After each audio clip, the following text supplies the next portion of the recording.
The Art of War by Sun Tzu, translated by Lionel Giles. Part 12. The Attack by Fire. Sun Tzu said, "There are 5 ways of attacking with fire. The first is to burn soldiers in their camp. The second is to burn stores. The third is to burn baggage trains. The fourth is to burn arsenals and magazines. The fifth is to hurl dropping fire amongst the enemy." In order to carry out an attack, we must have means available. The material for raising fire should always be kept in readiness. There is a proper season for making attacks with fire, and special days for starting a conflagration. The proper season is when the weather is very dry. The special days are those when the moon is in the constellations of the Sieve, the Wall, the Wing, or the Crossbar, for these 4 are all days of rising wind. In attacking with fire, one should be prepared to meet 5 possible developments. 1. When fire breaks out inside to enemy's camp, respond at once with an attack from without. 2. If there is an outbreak of fire, but the enemy's soldiers remain quiet, bide your time and do not attack. 3. When the force of the flames has reached its height, follow it up with an attack, if that is practicable. If not, stay where you are. 4. If it is possible to make an assault with fire from without, do not wait for it to break out within, but deliver your attack at a favorable moment. 5. When you start a fire, be to windward of it. Do not attack from the leeward. A wind that rises in the daytime lasts long, but a night breeze soon falls. In every army, the 5 developments connected with fire must be known, the movements of the stars calculated, and a watch kept for the proper days. Hence, those who use fire as an aid to the attack show intelligence. Those who use water as an aid to the attack gain an accession of strength. By means of water, an enemy may be intercepted, but not robbed of all his belongings. Unhappy is the fate of one who tries to win his battles and succeed in his attacks without cultivating the spirit of enterprise, for the result is a waste of time and general stagnation. Hence the saying, "The enlightened ruler lays his plans well ahead. The good general cultivates his resources." Move not unless you see an advantage. Use not your troops unless there is something to be gained. Fight not unless the position is critical. No ruler should put troops into the field merely to gratify his own spleen. No general should fight a battle simply out of pique. If it is to your advantage, make a forward move. If not, stay where you are. Anger may in time change to gladness. Vexation may be succeeded by content. But a kingdom that has once been destroyed can never come again into being, nor can the dead ever be brought back to life.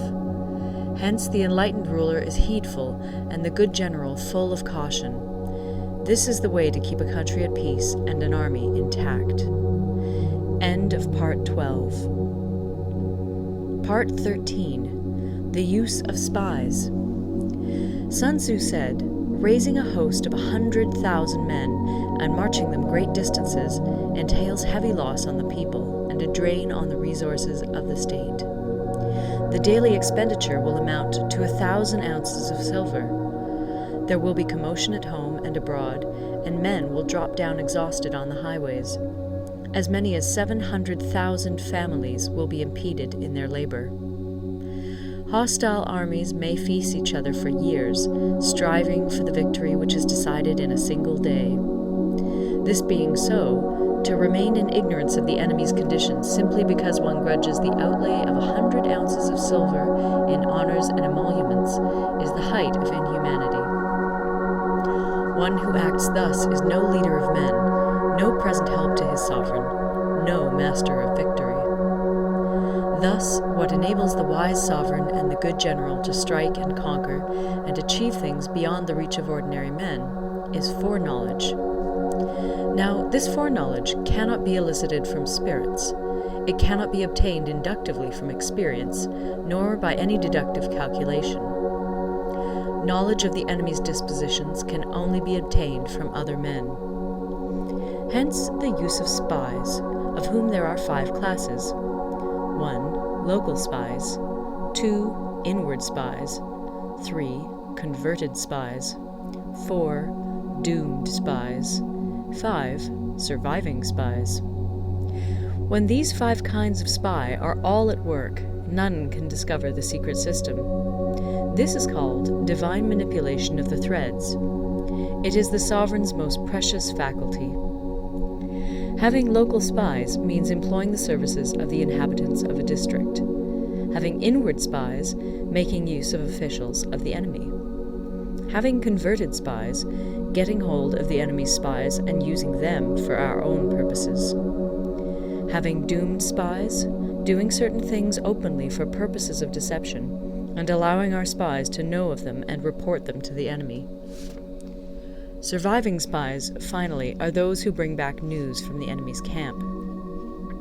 Hence it is that none in the whole army are more intimate relations to be maintained than with spies.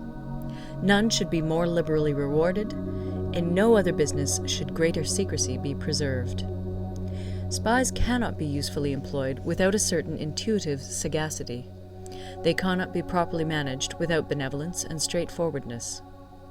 Without subtle ingenuity of mind, one cannot make certain of the truth of their reports. Be subtle, and use your spies for every kind of business.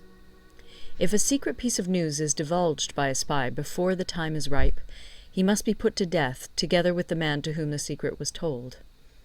Whether the object be to crush an army, to storm a city, or to assassinate an individual, it is always necessary to begin by finding out the names of the attendants, the aides-de-camp, and doorkeepers and sentries of the general in command. Our spies must be commissioned to ascertain these. The enemy's spies, who have come to spy on us, must be sought out, tempted with bribes, led away, and comfortably housed. Thus they will become converted spies and available for our service. It is through the information brought by the converted spy that we are able to acquire and employ local and inward spies. It is owing to this information again that we can cause the doomed spy to carry false tidings to the enemy. Lastly, it is by this information that the surviving spy can be used on appointed occasions. The end and aim of spying in all its 5 varieties is knowledge of the enemy, and this knowledge can only be derived in the first instance from the converted spy. Hence it is essential that the converted spy be treated with the utmost liberality. Of old, the rise of the Yin dynasty was due to Yi Qi, who had served under the Xia. Likewise, the rise of the Chu dynasty was due to Liu Ya, who had served under the Yin. Hence, it is only the enlightened ruler and the wise general who will use the highest intelligence of the army for purposes of spying, and thereby they achieve great results.